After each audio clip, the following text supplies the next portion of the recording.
Hello and welcome to the lecture on drafting the research project body. In this lecture, we're going to be looking at different ways that you can draft the different parts of the research project. I'll be going over in detail the structure and the shape of the essay, and I've also explained how to connect some of the textbook readings to this particular project. Now, this lecture is a bit longer than our normal ones, so you may want to keep that in mind as you start listening. It also might be helpful for you to have the textbook nearby, a printout of the lecture notes, as well as a piece of paper or a document open so that you can complete notes as you go. Also, you could think about going to the end of this lecture where I do have several assignment prompts if you'd rather go ahead and start responding to those first and then come back and explore how to develop some of your ideas. So let's get started. I'd like us to begin by looking at the media literacy tools from the Week 2 lecture and thinking about how they apply both to you as a writer and as you practice them, as well as how you're going to teach those tools to your readers. Remember that there were 5 different literacy tools that we explored: access, analyze, evaluate, create, and act. So I've given you some notes here on how you're both employing them and teaching them through this project. For access, you want to be able to remind readers of how they access and consume pop culture forms. Basically, you're going to be drawing attention to the way that they are actively participating in pop culture and receiving social issues through pop culture. You're doing that through the presentation of your research, so this one won't be quite as explicit. For analyze, you're going to be explaining why it's important to understand the social issues within pop culture. That's going to be part of your argument for the overall project. So you'll be directing your readers' attention to the process of analysis while you yourself are actually analyzing sources and analyzing the media forms that you're looking at. So you'll be doing both of those. For evaluate, you're going to be choosing sources that are ethical. You're going to explain to readers how pop culture affects certain social issues so they can evaluate it better. So you're actually going to be doing both directions here, both as a practice and as teaching your readers how to do it. For creation, this is where you're going to apply the creation of your pop culture artifact to media literacy and share it with your audience. So you'll be showing a creation that you made rather than asking your audience to do any creating themselves. For number 5, act. You're going to explain what actions need to happen in the real world based on your project. So after you've thought through all the implications and you've explained everything to your readers, you're going to direct them to a point of action. You yourself might act in the real world beyond this class, but we won't be sharing that as part of the project. Instead, the main point of the action part will be to direct your readers to think about what the next step is for examining your social issue in pop culture. And you'll be making some recommendations or describing implications for that. So as we start to build the body of the project, we need to be thinking about how to organize it. One of the things that's required for this project is that you're going to use subheadings to divide your research. Subheadings indicate to readers what will come next in the project. They organize the information into sections within the project. So you can either use the standard subheading titles, which I've listed on the research project overview sheet and are also listed on the next slide, or you can create unique ones that relate to your topic. For example, instead of just labeling something history, you could create a subheading that is related to the history of your topic. So if my example is economics and film, my subheading might be From Rags to Riches, Tracing the Timeline in Film. I'm getting across the idea that we're going to be looking at history, but I've given a unique way of doing that. Creating unique subheadings is not required, but it does provide extra pathos or a tone that can make your project more persuasive and interesting. So as you're thinking about how to persuade your audience and your readers and how to make your information more effective, then you need to be thinking about little small things like this that can affect the way that people perceive your research. So consider using some kind of unique phrase or keywords in your subheadings that gives your essay or your project a little bit more personal, unique perspective on it.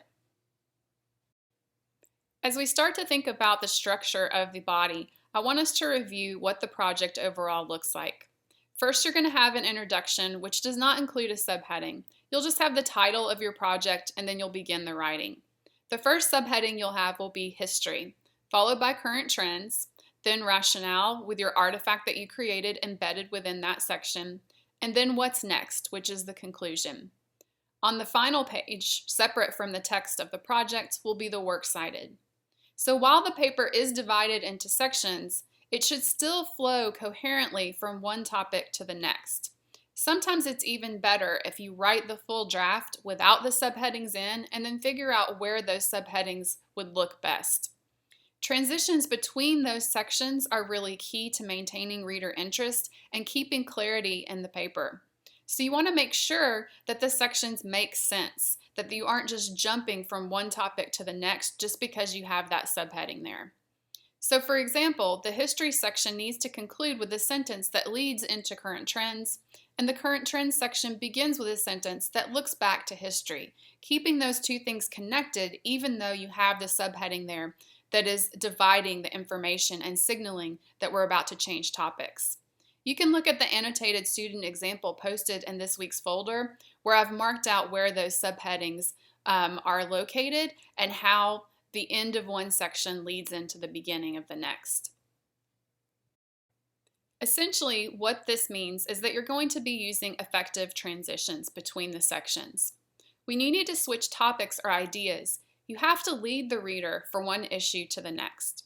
So clear transition words at the beginning of new paragraphs and also at the beginning of new sections within the essay can help readers adjust to the presentation of new topics. The textbook has a good section on how to use transitions, and you could look at these to decide what type of transition word you might need. There's different types of transitions. Perhaps you're adding an idea, or you're contrasting an idea, or you're drawing a conclusion. Those transitional words will help signal to the reader, hey, here's where we're going to switch and talk about something else.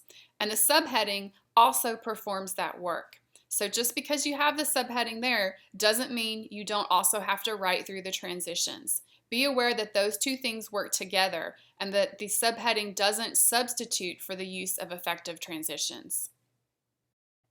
So far, I've been talking about moving from one section to the next, but we also have to think about how the writing works within each section. The body of each section is not merely a summary of sources related to that section. Instead, your voice should be clear and not overshadowed by your research. So I've listed here a way for you to think through how to present the information that you need for each section. First of all, you should give an overview of the research you found. You could say things like, most writers agree that blank. So whatever your social issue in the pop culture form is, you should have found sources that all address that, and you should be able to look at each of those sources and figure out what are people agreeing on and what do they have different opinions about. Then you can synthesize those sources together in a way that makes sense to your readers by describing the major points or issues. Number 2, you can indicate any points of disagreement in your sources. In the same way that you looked at them and looked for commonalities, you can also look for what people see differently, or you can add what you see differently. You could do this by saying a phrase like, however, not everyone thinks blank. Number 3, you're also going to explain what you think is most important to understanding the topic as a whole, or what is missing from the conversation.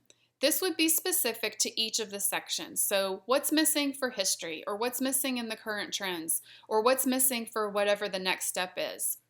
So you might say things like, I believe researchers have overlooked, whatever it is, or clearly the role of this, whatever it is key to our understanding of that, right? So these are just a couple of phrases that I'm giving you that you can think about how you can actually bring these sources together within each section so that way you're not just rehearsing over and over, this person says this, then this person says this, then this person says this. That doesn't make for a very interesting or persuasive type of essay.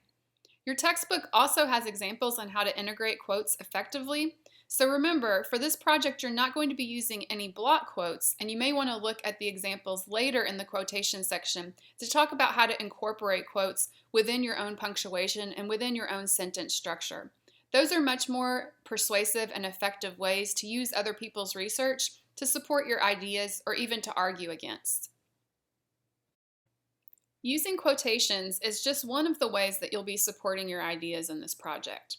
developing your paragraphs within each section involves supporting your ideas through using examples, citing data, the quotes that we already mentioned, defining any unusual terms for readers, and possibly telling a story or an anecdote to strengthen the development of your ideas.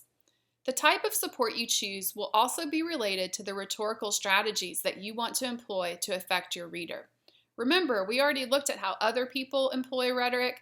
Now you are the one that's performing certain appeals so that way you can persuade your reader that your topic matters and that they should do certain things or that they should think about certain things. So I have here some examples of how you might employ these different appeals. For logos, you're going to have those examples, quotations, data, and definitions. For pathos, you're going to have anecdotes, keywords, emotional comparisons, or even things like those unique subtitles that we talked about earlier.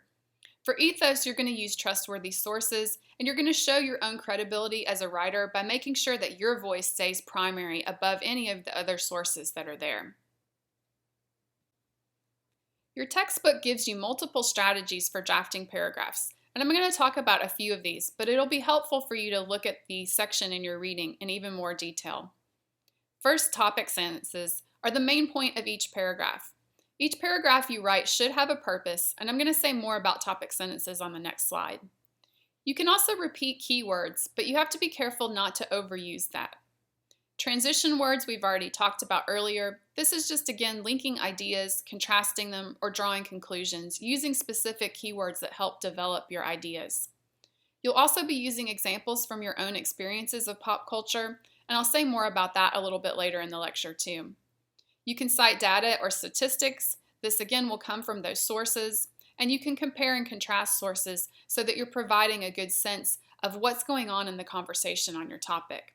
Each of these different types of strategies can be used in the history, the current trends, and even partially in the artifact rationale, although that section will be a little bit more personal. Topic sentences state the main point of a paragraph. Your book explains that they serve as a guidepost, telling readers what the paragraph is about. They also connect back to your thesis, so that readers can understand how each section of the project is related to your topic. Often, topic sentences will occur at the beginning and the end of longer paragraphs to tie information together and emphasize points. The purpose of topic sentences is to create coherence in your essay.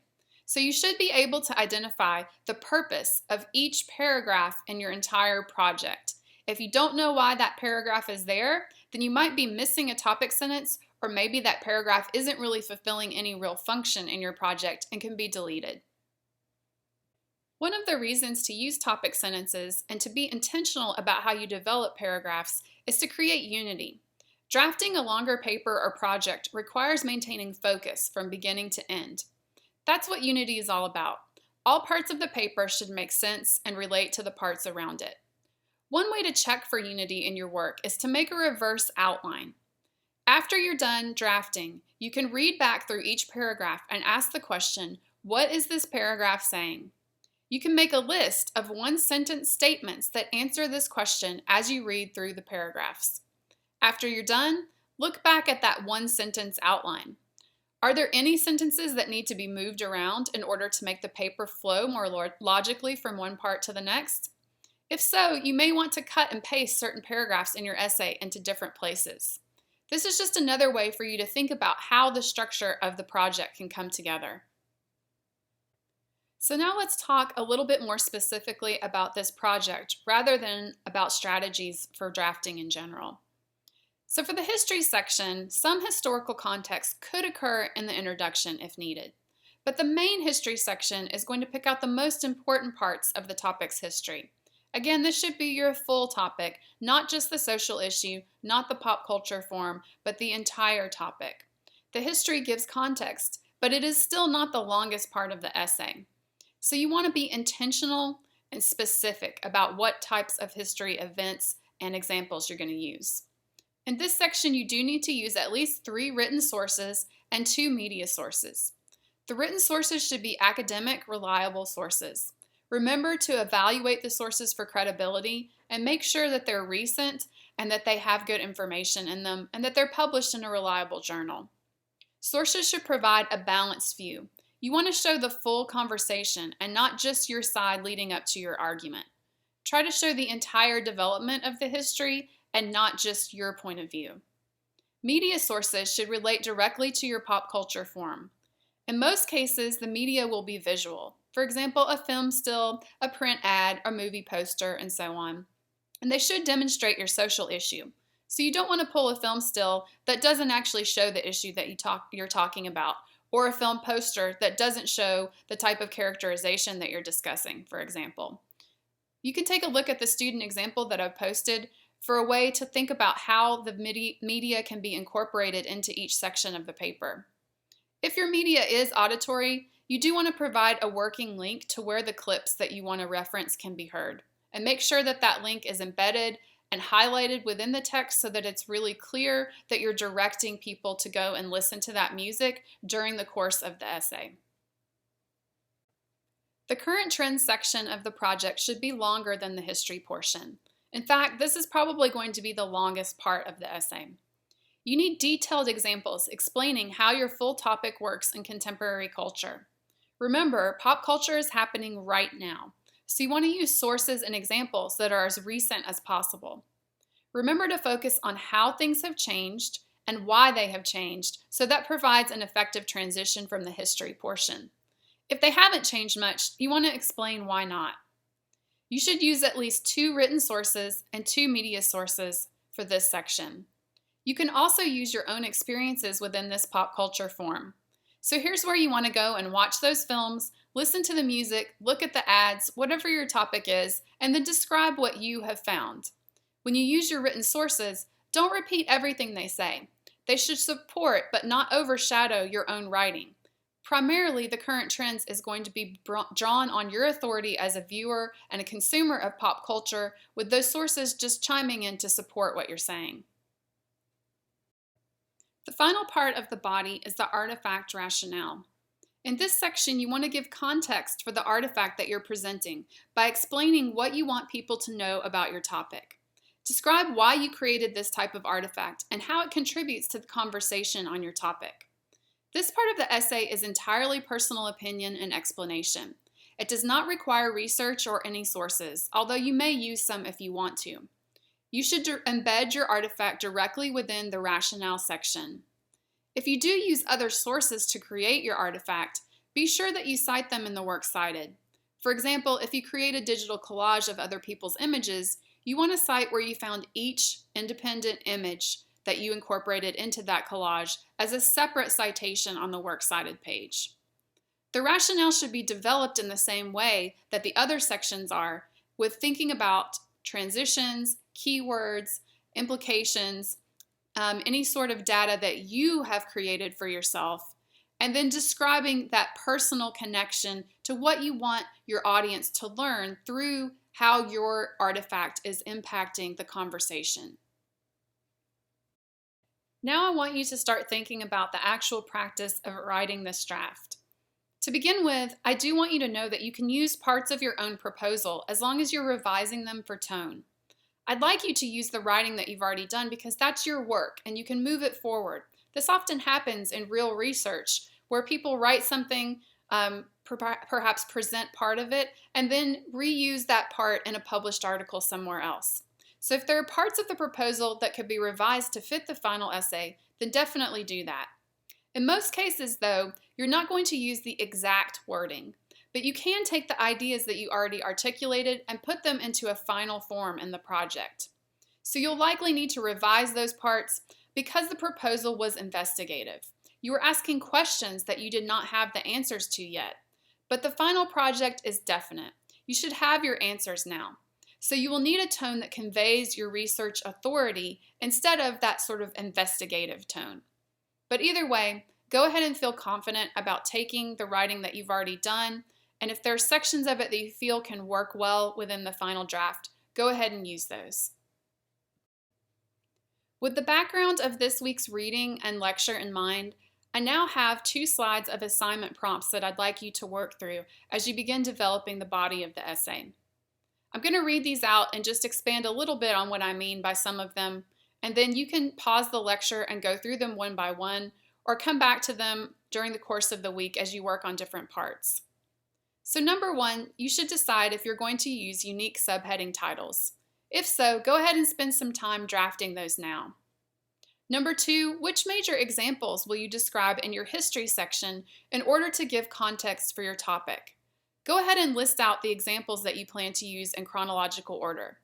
This is different from the sources that you will use. I'm talking about actual historical events and examples of specific films, songs, or whatever your pop culture form is. So pick out those examples that you think really document the history and help people to understand how your topic has been developed historically. The same thing goes for number three. Which major examples will you use in your current trends section? These are examples that you've watched recently, listened to, seen in popular culture, and that you want to talk about in more detail. These are not academic sources, but the actual pop culture form with your social issue present. List those out in chronological order as well. Number four, will you use personal experience in the current trends section? You should be spending some time this week watching films, TV shows, ads, listening to music, whatever it is that you're examining related to your topic. You want to take notes as you do and think critically about your experience of the social issue you are researching. You got to understand what your perspective is on how the social issue is represented because you're going to be describing that in the current trends section. Make sure you have a clear sense of your own personal experience and be able to write about that. Number five, now you can look at your written sources. What you want to do for these is select quotes or information that you will use in the final draft. For each source, decide why you're using it, how you will use it, either to support or perhaps to argue against, and where it will be used in the project. So spend some time just pulling out the minimum amount of information that you think is necessary to support what you're already developing. If you do plan to paraphrase things, particularly in the history section, where maybe you did not know as much about the history of your topic, you still need to cite that within the text. So you might make a note, here's a source, I'm going to use it for history, I'm planning to paraphrase the entire article because it happens to have a lot of information. That paraphrase should all be entirely in your own words, but you're still going to be citing it to indicate that you found a source that said these things and that you didn't just make that history up yourself. After you've looked at all the written sources and decided what material you want to use from each one, you also need to look at your media sources. For each of those media sources, decide why you are using it, how you will use it, and where it will be used in the project. Each of the media sources should be chosen to demonstrate the full topic of your issue and to be persuasive to your readers so that they have a good feeling of why that's there and that it supports your argument and shows a good demonstration of it. Number 7, this week you can finish creating your artifact. Then, as you look back at it objectively, ask yourself, how does it connect to your overall project? How does it give a new perspective on your topic? What will audiences learn from it? Answering those questions will help you write the artifact rationale section of the project. And then number 8, write out a full, messy draft of the body of the entire essay. Intentionally use topic sentences for each paragraph. Consider where you will place your subheadings. Ask yourself, does each section have a logical transition from one part to the next? If not, work on writing those transitions. And then finally, once you're done with that messy draft, write a reverse outline. Ask yourself if the order of your project makes sense. Do you need to move anything around, cut anything, or add anything else? By the end of this week, you should have a full draft of the history, current trends, and the rationale sections, as well as have completed the artifact. Next week, we will work on the what's next, which is also the conclusion of the project. Thanks.